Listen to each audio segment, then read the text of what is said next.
If you are planning on replacing both the inner and outer joints, then you should probably purchase a brand new axle. The new axles contain both the inner and outer CV joints, as well as the boots that cover and protect them. In addition, the complete axle is usually about the same cost as if you just purchased the CV joints and boots. The complete axle is also a good option for replacing the CV joints on the late model 911, 1984 to 89 Carreras. The inner CV joints are an integrated part of the stub axle and are not available separately. The Carrera axle ships with two CV joints and the stub axle as a simple replacement unit. The first step is to jack up and raise the car off the ground. Please follow the link provided at the end of this video for additional assistance with that procedure. You don't need to remove the road wheels, although it is recommended that you do so in order to gain yourself some more working room. The next step is to start removing the bolts from the CV joints. Start by making sure that you have the correct tool. On some early 911s, the bolts need a 6-point star pattern removal tool to loosen them. On some others, the bolts are only a standard Allen hex pattern.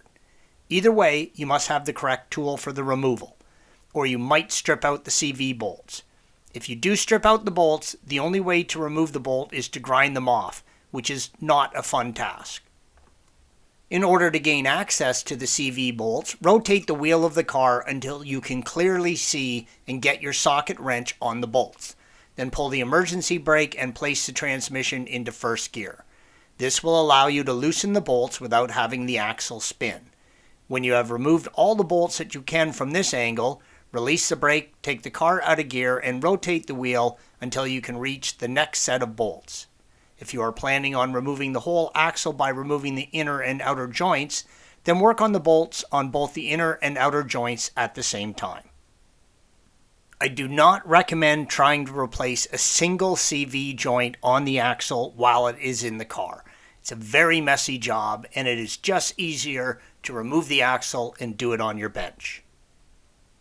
Once you have the CV bolts disconnected, it's now time to separate them from the transmission or the stub axle. On the early cars, there are roll pins that help align the CV joint with the flange.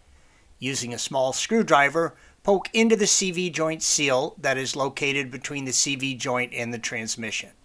With the emergency brake released and the car out of gear, rotate the wheel around as you gently pry the two apart. On the later cars, there is no pin holding in the joint and the flange together, so they should simply come apart.